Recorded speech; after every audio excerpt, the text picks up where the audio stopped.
Dark Star, it's Tuesday. It's FedEx Cup week. First tournament coming up on Thursday. I know you have some strong feelings about that. Lay it on us. Well, it's very simple. The playoffs don't work. Nobody cares. Nobody watches. You have a season-long race. The season's over. Okay, Scottie Scheffler should win. Cameron Smith should finish second. They try to manipulate a system to artificially create an atmosphere like a playoff, but they've had their Super Bowl already. Let me get right into the season points. I truly feel there's an 8th grader who took the old math that could have come up with a better system.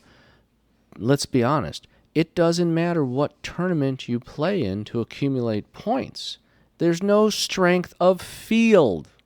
Strength of field doesn't matter. So yeah. It's a huge problem. Well, they're coming at it from a bad paradigm, right? I mean, they have too many tournaments all year round. It's a diluted tournament schedule, diluted product, and therefore the points are diluted. So spread them all out so that nothing really matters. So everything's sort of a gray, not so interesting tournament. Not, with the exception of the majors and a couple of few tournaments. Is that right? Sort of what you're thinking? Exactly. So from players 125 or even 150, the guys that don't make the FedEx Cup, to probably the 10th player, you can accumulate points for playing in, a random fall event. You get the same amount of points as winning Pebble Beach, for example, or a big tournament. Now, we're fortunate this year in the sense that Scheffler and Smith were by far the two best players, and they are dominating the FedEx Cup. But like most of what the PGA does, their efforts to get players, to get ratings for these minor events just fail miserably. The great example, of course, Tony Finau winning 2 straight tournaments. Well, the 3M, there was nobody there. So he jumps way up to 7th, winning 2 straight tournaments with very, I don't think anybody watched, but he accumulated the same points, and let's get into the points. For example, Cam Smith wins the Players, which always has the strongest field. He only gets 100 more points than Finau winning the 3M. Is that right? I don't understand. Is that right? That's correct. Yeah. Wow. That's what I'm saying. You've got to come up with a system. And the big issue here, as we know, the product is diluted. They've got to cut the system. They've got to cut the number of events down to get more competition. I think you said it. They need, wait for it, drum roll. They need a season. Need a season. You said that to me, and I was like, yeah, that sounds right. Yeah, they don't have a season. They play 50 And how long events. should that? A year is not a season. That's right. 4 seasons. That's 4 seasons. Just one. They need just one season, like everybody else. And that season should be what, 6 months long, give or take? Yeah, 5 to 7 months. They really have, as we've mentioned, 4 Super Bowls. One of the majors should be the last event of the year. Now that adds some excitement. I like that idea. For some reason, they think they can artificially create a playoff that's going to get some excitement. It's really not. I mean, it's a foregone conclusion. And, the other, for example, tennis, you accumulate points over the year, and the player who accumulates the most ATP points gets the biggest bonus check. I mean, it's not rocket science. I liked your thinking on that. So it's the playoffs are stupid. And why are they stupid? The FedEx Cup playoffs are stupid. Why is that? Because they don't mean anything. Why don't they mean anything? Because the way the points work. So what's the answer? The answer you told me was, well, you just accumulate your points during a shortened season, a shorter season, 6-month season, and then it ends. You have, pick a number, 10 guys that win money for the FedEx Cup. The winner gets a big check and right on down the line. And that's interesting. And I like what you said. The final tournament in that 6-month season is a major. PGA Tour the PGA Championship comes to mind, which is kind of how it used to be, right? Yeah. So the season, right. The and season Scheffler ended. would win, and that would be great. I mean, good for him. Right. So the most important thing is you need to reward the money based on the season-long race. You need to have a season. Those are the two big points to this show. And then, hey, if you want to then have a tournament, after a major where you take your top 30 guys and you give them a bigger bonus pool, yeah, hey, there's a good idea. Let's get rid of that stupid PIP thing, and then you can have one tournament with 30 guys that a few golf fanatics may watch. You give them, you throw the winner an extra $5 million. Now you might have something, Hey, don't poop on our PIP. The Player Impact Program. We paid our consultants $4 million for that beautiful thing. You can't say that. Yeah, that's absurd because it doesn't help anybody except the top guys, and it's arbitrary. Different show. Go find that one. Yeah, no, I like that. I think we were talking off at camera. If the season ends and the points are the points, and you have, let's just say, 16 tournaments and 4 majors, so 20 tournaments, fine, and you don't play every week, so it takes 6 months ish to play those 20 tournaments, and all the points then really matter because there aren't too many places to get them, so everybody shows up. So everybody shows up, plays their heart out, trying to get points, because at the end of all 20 of those tournaments, you get a winner of the FedEx Cup, and they get a big check, and then number 2 all the way down through 10. Now, you and I were chatting about, all right, well, maybe those 10 guys after that's the season. It's a wrap. Maybe those 10 guys, if you want to play something, a few weeks later, maybe a team event where the top 5 guys get to be captains and they get to pick. Somehow there's a draft, somehow that works out. There's intrigue, there's interest. And those 5 teams of 2-man teams go play for another $25 million or something. Yeah. I'd tune into that, right before football started. Sure. But I don't think anybody over at PGA Tour has the wherewithal to think of anything outside the box. No, they're right. They seem very married to having a wraparound, a year-long. Let's not call it that. They seem very wedded to having a non-season. Yeah. If the sun is up, we're playing golf somewhere year-round. Yeah. Okay. If that's going to be your stupid idea, everything you do thereafter is going to be flawed. Well, you're trying to fit something into a bad idea. Right. And back to the FedEx Cup Playoffs. Somebody came up with the brilliant idea that the winner of the Tour Championship at Eastlake had to also be the winner of the season-long race? Huh? It was better before they did that. I don't like that idea at all. I mean, It seems to me that if you're gonna have playoffs, then you have to start from zero. The points don't get you money. The points during the season get you into the playoffs. Period. Then you start at zero. Everybody starts even. All 125 guys. And you just start cutting them, and then the final tournament is the Super Bowl, and everybody starts even, and fine. Now, I don't know why that is such a problem for them. I had all these points during the year, and now they don't matter. Yeah, that wasn't the purpose of the points. The points were to get you. Now, I think they would argue the PGA Tour, let's not be too unkind, although they can't seem to come up with a good idea. So it is kind of, you got to be kidding.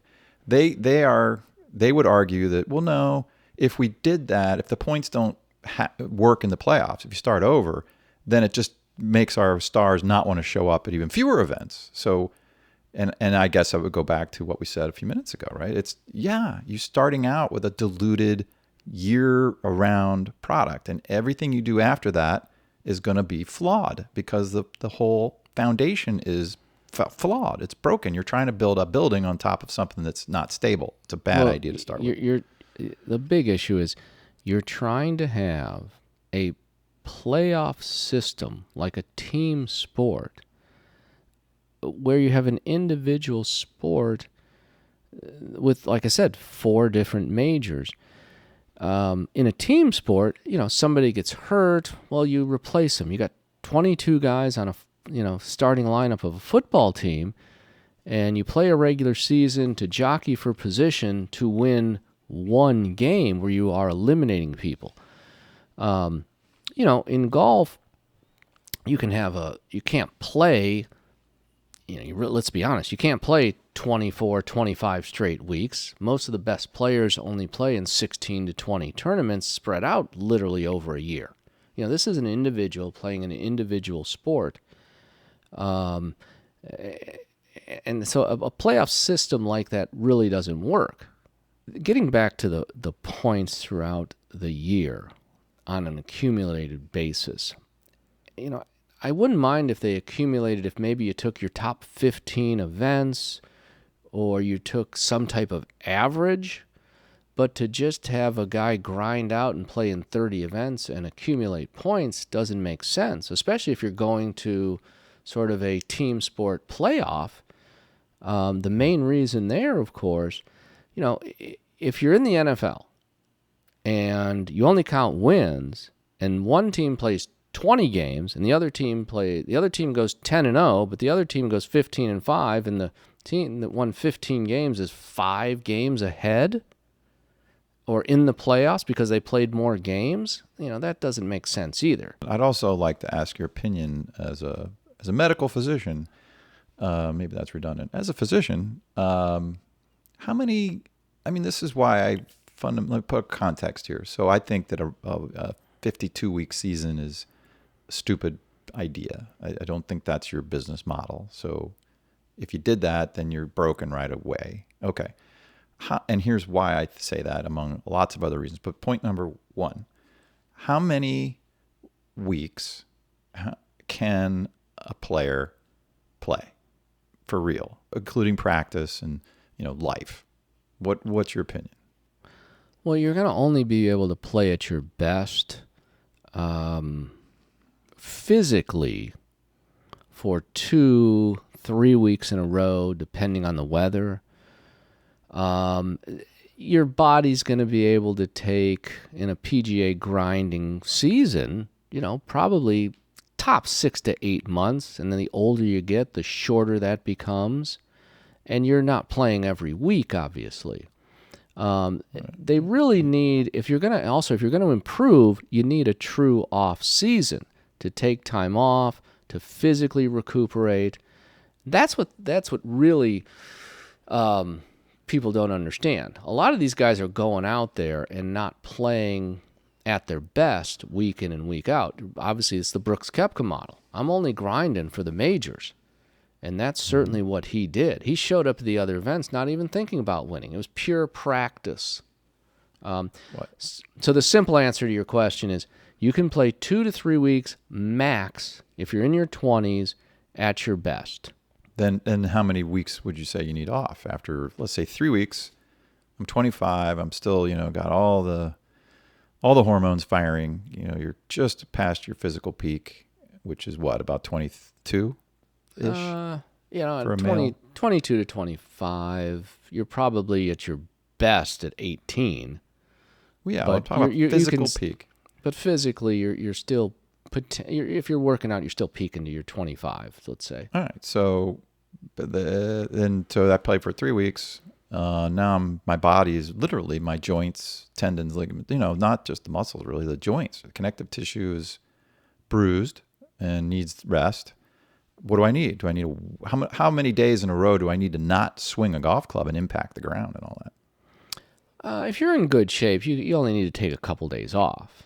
All right, so a couple, 3 days of nothing, and then get back to light workouts, hitting balls, blah, blah, blah, putting, chipping, nothing big. So it's what? I guess I'm leading up to, is it a week? Is it more like 2 weeks? I'd say it's 2, depending on the rigors of the schedule and also the weather. Let me just say this. It'd be easier to play sort of an every other week schedule, 2 weeks on, 2 weeks off. 3 weeks is pushing it. That ties into your original point, the top of the show. You can't possibly have a PGA Tour, Pro Golf Tour that goes 52 weeks or 50 weeks. And we've gone this whole show and not mentioned LIV, but LIV is doing the opposite. They seem to be incorporating all of these points into their model, which is, 16 tournaments. That's all you can do. I mean, it's a physical grind. With the majors, that's 20 tournaments. That's 6 months of work, and you need 6 months off to get better, improve, and recover. Is that fair? Yeah, I mean, your mental, we didn't touch on the mental aspects, but I am a big proponent of, I would never play the week before a major if I was trying to win it. I mean, unless you're purely just going out, showing up, and working on your game. I'm going to throw in a bonus point here, and then I'm going to sign off. I think that you would make a great caddy.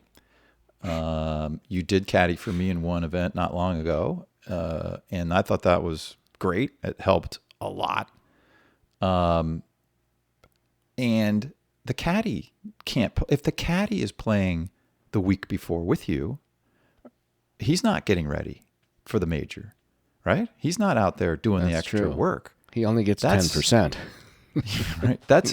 But don't. I mean, ideally, right? Don't you send your caddy to St. Andrews, a week in advance? I want every ounce of that course, every inch of that course analyzed and in my brain.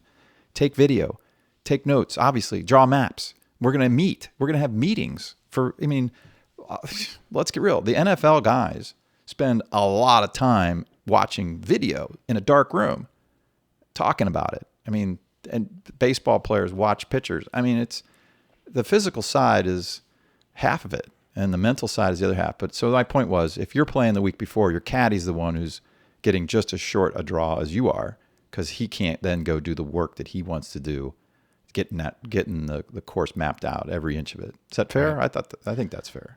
Yeah, and my last point to that is, obviously the older guys and the older caddies never looked at films. They didn't have books. Tiger was the first one that ever mentioned, I was studying the greens of Augusta on film before I played there.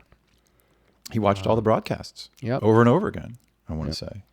Yeah. All right, I am out. That was a good chat. I appreciate it.